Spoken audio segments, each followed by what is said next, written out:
मन की खामोशी को पढ़ने की कोशिश करता कौन है। सजी हो चेहरे पर मुस्कुराहटे तो दर्द ये दिल समझता कौन है। वादे तो सब करते हैं लेकिन उम्र भर साथ चलता कौन है। मग्न है सभी अपनी दुनिया में, किसी का सुख दुख का पूछता कौन है।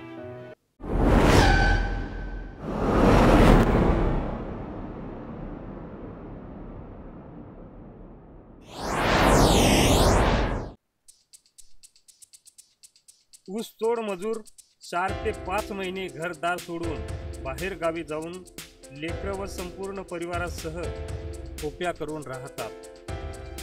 सध्या राज्यातील ऊसाचं क्षेत्र वाढत आहे। चांगला पाऊस आणि पाण्याची सुविधा झाल्यामुळे मोठ्या प्रमाणावर शेतकरी ऊसाचं उत्पादन घेत आहेत। तर ऊसतोड कामगार मुकदम कारखाना किंवा टोळी मालकाकडून पैसे उचल करून अग्रीमेंट करून कामाला येतात। ऊसतोड कामगारांना टोळी किंवा गँग या नावानेही त्यांच्या समूहाला ओळखले जाते। या व्हिडिओच्या माध्यमातून ऊसतोड कामगारांच्या खोपीतील जीवन काय ते थोडक्यात बघूया। नमस्कार, मी रामेश्वर थोरात, टाइम TRN या चॅनलवर आपलं स्वागत आहे।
घेतलेली आहे।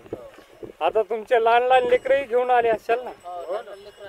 लहान लहान लेकर, मग त्या लेकरांना शाळा वगैरे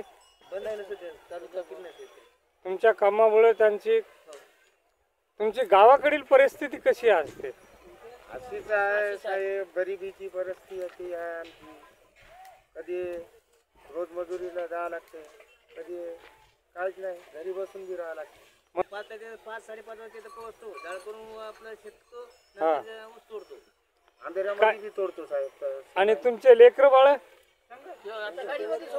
थंडीमध्ये तसेच घेऊन जाता?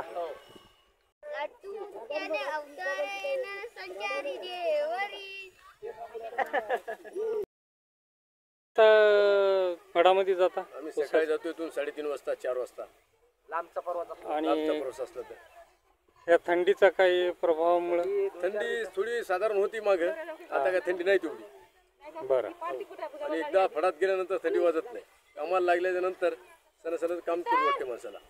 बरोबर। आणि तुमचे जेवणाचा स्वयंपाक वगैरे मग किती वाजता करतात? सकाळी रात्रीला करून ठेवतो, संध्याकाळचा सकाळी फक्त न्याहारी पुरतं घेऊन जायचं। म्हणजे रात्री केलेला स्वयंपाक सकाळी खायचा? सकाळी खायचा। 12-1 वाजता आम्ही येतो, ते डबल करून खायचं मग इथं 12-1 वाजता। पुन्हा 12 वाजता इथं पोहोचल्याच्या नंतर खोपीवर दुसरा स्वयंपाक ताजा बनवून खायचा समजा। म्हणजे काल रात्री केलेला काल रात्री खायचा आणि सकाळी घेऊन जायचं। हा।